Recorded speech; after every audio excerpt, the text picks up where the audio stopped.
Bismillahirrahmanirrahim. Assalamualaikum warahmatullahi wabarakatuh. Salam sejahtera, selamat berpuasa kepada semua subscriber kaki Tikam FX. Dan mana yang belum subscribe tu boleh subscribe. Untuk channel ni saya akan buat weekly forecast ya setakat ni. InsyaAllah mungkin nanti saya akan tunjukkan cara kita nak combinekan dua teknik, iaitu BBMA dan supply and demand dalam trading forex kita. Okay, sebelum kita pergi ke pair ataupun chart untuk kita tengok pergerakan market, fokus untuk minggu depan lah, untuk minggu 26 hari bulan 4. So sebelum tu saya macam biasa saya akan bawakan satu broker, iaitu broker GMIH. Sebab apa saya bawakan broker GMIH ni? GMIH bagi rebate atau bagi affiliate untuk diri kita sendirilah. Kita tak perlu cari klien, tak perlu cari siapa-siapa under kita. Tapi kalau kita nak cari pun tak ada masalah, maksudnya kita dapat extra lah. Untuk GMIH ni dia bagi safe rebate lah. Safe rebate untuk pair. Contoh sekarang ni kalau kita tengok di sini adalah XAU USD ataupun gold. Kalau untuk gold dia bagi 12 USD per lot. Dan untuk pair, tak kira lah pair apa, major pair ke cross pair ke, dia akan bagi 8 USD per lot. Maksudnya dalam tempoh sehari ataupun setiap kali entry anda tu, kalau contoh 1 sen anda entry, anda akan dapat 12 sen rebate selepas anda close entry anda. Tak kira lah close to profit ataupun close to loss, 12 USD untuk pair gold akan dapat. Dia akan masuk dalam e-wallet. Okay, masih ramai yang belum PM saya untuk saya tunjukkan cara yang mana dah aktifkan rebate ataupun dah buat safe rebate ni. Saya tak tahu macam mana dia orang ambil rebate tu. Maksudnya rebate tu tak masuk auto dalam account trading lah. Dia akan masuk dalam account lain. So maksudnya kita kena transfer ke daripada account yang dia masuk rebate tu ke account trading kita. So mana-mana yang dah tahu tu, okay, tak apa, tak ada masalah. Yang belum tahu macam mana nak ambil tu, yang dah trade lama, yang dah aktifkan rebate tapi belum tahu cara untuk ambil safe rebate tu, boleh PM saya akan ajarkan satu-satu macam mana kita nak ambil safe rebate tu. Okay, pair yang pertama macam biasalah saya akan tengok kepada gold lah. Saya banyak trade gold, so saya banyak fokus kepada gold. Okay, macam yang minggu lepas saya cakap, gold berkemungkinan naik sampai MACD. Okay, dia naik touch MACD, dia jatuh balik kat sini. So dia buat saya belum break lagi MA50. Saya tebalkan sikit MA50 kat sini. MA50 berwarna kuning ataupun IMA50 berwarna kuning. So itu dalam keadaan downtrend, tapi gold untuk downtrend lah. Kita nampak gold dalam keadaan downtrend. Okay, so gold kita tengok dekat sini dia masih dalam keadaan downtrend. Untuk weekly dia dah sampai dia punya mid BB. Kita nampak sini apa yang saya cakap minggu lepas, berkemungkinan mid BB dia dah sampai, dah dia drop berapa pip kat sini, dalam 200 pip, banyak lah. Okay, siapa yang sempat tu alhamdulillah lah, mungkin dah profit. Okay, di sini ada satu buy limit saya. Okay, dekat weekly apa kita nampak masih downtrend. So kita tengok pada daily apa yang daily buat. Okay, daily dia bagi momentum, belum bagi lagi re-entry. So dekat daily sini zone entry buy. So, maksudnya weekly dalam keadaan downtrend tadi, daily membuat satu uptrend lah. Semua candle dan ni berada di atas MA50. So untuk gold saya akan fokus kepada buy daily. Okay, berkemungkinan dia akan break mid BB di weekly, tapi untuk gold saya akan fokus kepada buy daily dulu lah. Sebab apa, di sini ada satu zone lah. Ini namakan zone demand. Okay, ni zone demand, zone dia yang besar. Kita suka ambil kat sini. Ini zone demand dia, memang dia daripada dalam zone. So saya akan fokuskan pada buy untuk daily. Okay, saya akan tunggu di sini untuk re-entry buy untuk gold di daily. Kemungkinan sampai, sebab tu saya ada satu buy limit dekat sini. Buy limit di daily dekat sini dengan MA50 sampai sekali dekat sini. So saya buy limit lot release je lah kalau orang cakap ni. Okay, untuk gold di daily maksudnya menampakkan kita untuk buy H4. Okay, H4 di sini masa dia turun, itu dia bagikan satu rejection lah. So saya padam dulu ni. Okay, zone tadi rejection di MA50 dan low VB. So maksudnya di H4 ni nanti kalau dibuka isinya nanti dia terus berterusan reject di zone ni, zone MA50 dan mid VB ni. So kita solid lah untuk kita buy untuk kita buy di H4 mengikut pada daily punya re-entry buy. So harapan jangan ada momentum buy di momentum sell di H4. So maksudnya kalau ada momentum sell di H4 ni, di daily tu belum valid lagi. Kita tunggu dia buat MHV buy dulu sebelum kita buy mengikut di daily. Okay, kita tengok di H1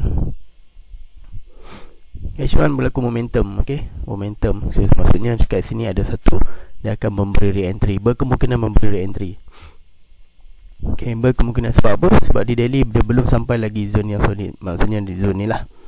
Okay, kalau kita nak buy di H4 tadi dah bagi rejection lah. So kalau kita nak buy, kita tunggu dia buat MHV dekat sini So maksudnya dia bagi re-entry, tak adanya momentum selepas re-entry di H1 ni. So kita boleh buy lah. Kita buy ikut di daily dan H4 punya rejection. Okay, itu untuk gold. Kita tengok pair oil pula, sebab ramai yang suruh saya buat oil, tapi saya jarang-jarang trade oil. Kadang-kadang saya trade oil. Okay, ini untuk brand. Apa yang kita nampak dekat brand ni, weekly, brand dalam keadaan uptrend uptrend brand ataupun UKO USD, ataupun dalam GMI ni dia tak tulis brand ataupun WTI, dia tulis UKO USD. Itu adalah brand ataupun minyak. Okay, kalau tengok weekly dalam berkeadaan uptrend maksudnya dalam mid BB, semua line MA dan candle berada di atas line moving average 50, EMA 50 lah. Okay, so dekat daily, kita tengok daily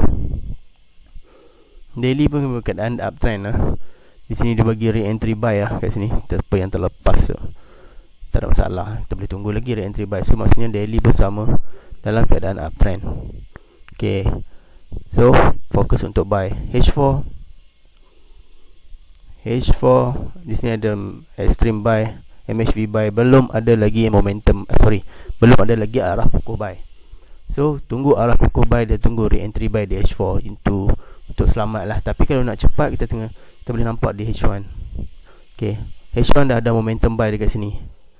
Okay, so kalau kita H4 ni, kalau kita nak re-entry sell, tak valid lah re-entry sell kita. Apa yang saya nampak memang tak valid lah, kalau apa yang saya praktiskan dalam trade saya. Kalau H4 kita nak cari re-entry, sebab dia berada di kawasan MA high MA high, sedangkan di sini ada momentum walaupun ada extreme. So kita nak sell lah kan, tapi tak valid kita nak sell di H4 sebab apa? Di H1 ada momentum buy. So nak cepat boleh tunggu re-entry buy di H1 untuk brand ni. Okay, itu untuk brand lah. Kita tengok pula WTI. Okay, selalunya WTI sama je kalau dengan brand ni. Kalau tengah dalam keadaan uptrend, WTI pun dalam keadaan uptrend lah. Okay, betul saya cakap. Apa yang kita nampak, okay, weekly dalam keadaan uptrend.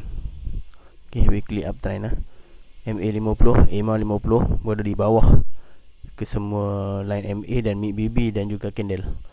So uptrend lah untuk weekly. Perjalanannya tak tahu sampai ke mana dia nak naik. Kita tengok pada daily, sama juga berkeadaan daily yang sama macam brand tadi, dalam keadaan uptrend juga.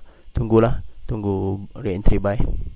H4 sama, tak ada lagi candle arah kukuh buy. So confirmation dia ada di H1 saya rasa. Okay, H1 sama juga, tak ada momentum buy, tapi kita boleh tunggu re-entry buy. Saya akan tunggu re-entry buy. Kalau saya akan tunggu re-entry buy di H1 ni untuk kita masuk untuk WTI ni Okay, so sama WTI dengan brand ni sama, tunggu fokus buy di H1 punya time frame. Okay, tengok GU. Saya nak tengok GU. Minggu ni saya tak buat banyak pair. Saya fokus kurang 3-4 pair je. Okay, GU weekly.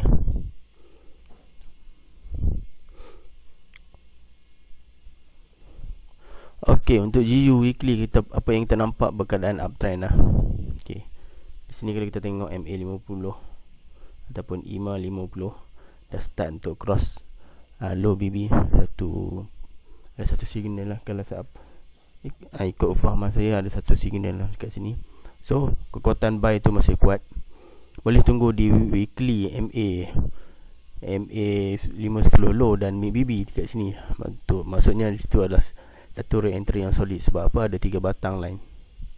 So maksudnya macam resistant dia lah untuk dia tembus. Kalau dia boleh tembus kat sini adalah maksudnya dia kuat untuk weekly. Tapi keadaan weekly kalau kita nak tengok tembus dan tembus untuk next week lah, dah bulan 5 baru kita tahu boleh tembus tak tembus. Tapi kita tengok pada confirmation daripada time frame yang lebih kecil lah. Okey, apa kita nampak kat sini ada satu momentum buy. Okey, momentum buy di daily ya. Dan di sini dah bagi arah re-entry buy ya. Re-entry buy di daily. So MA50 low, MACD dan di sini juga ada MA50. So daily GU ni kuat lagi. Weekly dan daily dia kuat lagi untuk kita buy. Okey. Di sini dia permulaan dia start di sini. Arah kukuh buy dan bagi momentum buy. Sini baru dia bagi re-entry. So re-entry ni adalah re-entry yang solid. Kita tengok daripada H4. Okey, tadi saya cakap di daily dia bagi re-entry, tapi di H4 tiba-tiba dia buat momentum sell lah. Kalau dekat sini saya nak buy pun saya tak berani. Sebab apa? Dekat sini ada momentum. So kita kena tunggu dekat sini. Sini berkeadaan re-entry sell. Re-entry sell. Tapi weekly dan daily bagi kita buy. H4 bagi kita sell. Kita tengok formation di H1. H4 bagi sell. Sebab apa? Di sini ada re-entry sell. Kita tengok H1 lah. Okey. Kalau jelas di H1 bagi kita buy balik. Okey, so maksudnya weekly daily buy, H4 bagi sell dan H1 bagi buy. So maksudnya kita boleh follow buy kita. So kita akan buy di zone ni lah. Buy di zone MA510 low H1. Sebab apa? Sini pun dah adakan arah kukuh. Valid kah untuk kita sell dekat sini? Sedangkan H1 dah bagi arah kukuh untuk kita buy. So maksudnya mak lah kita kata. H4 ni mak cakap nak turun, tapi anak cakap nak naik dulu. So mungkin anak naik dulu mengikut datuk dan weekly dan daily ni. So H1 dia nak buat dia buat satu signal buy. So kita akan buy dulu walaupun H1 nak bagi sell lah. Kita buy dulu. Okay, saya akan fokus kepada buy di GU. Okay, kita tengok balik GJ. Ada yang peminat setia GJ. Okay, GJ.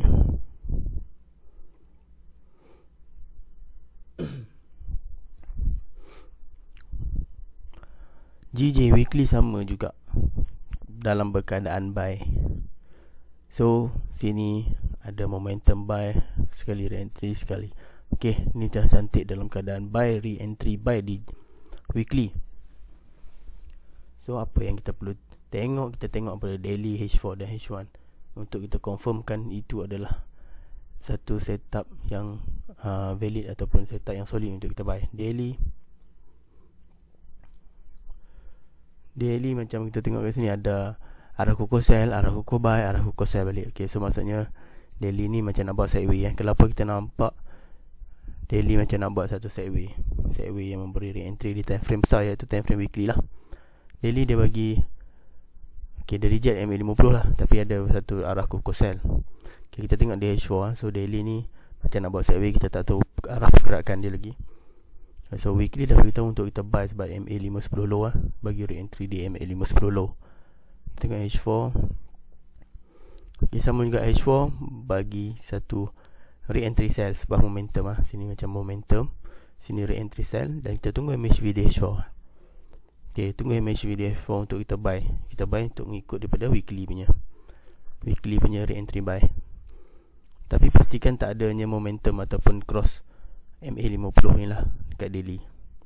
H4 tadi bagi re-entry sell. Okay, kita tengok H1. Okay, nampaknya H1 bagi satu sideway dan satu setup buy. Kat sini sebab apa? Kat sini ada re-entry buy, arah kukuh buy, dan di sini satu re-entry buy. Okay, re-entry mengikut pada weekly, walaupun daily berkeadaan sideways tadi. Kita tengok daily berkeadaan sideways tapi masih reject lagi MA50. Okay, so maksudnya boleh kita nampak sebagai buy. Weekly H1 bagi arah kukuh buy dekat sini, arah kukuh area ni, dan di sini ada re-entry buy. So kita akan fokus pada buy GJ. Okay, maksudnya kebanyakan pair yang saya buka malam ni kita nak fokus kepada buy lah.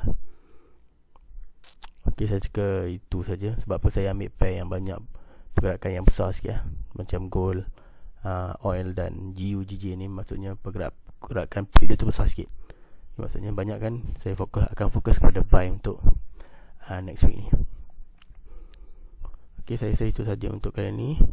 Stay safe untuk semua, sebab kita masih dalam perang dengan COVID. Okay, sehingga kita berjumpa lagi. Assalamualaikum dan salam sejahtera.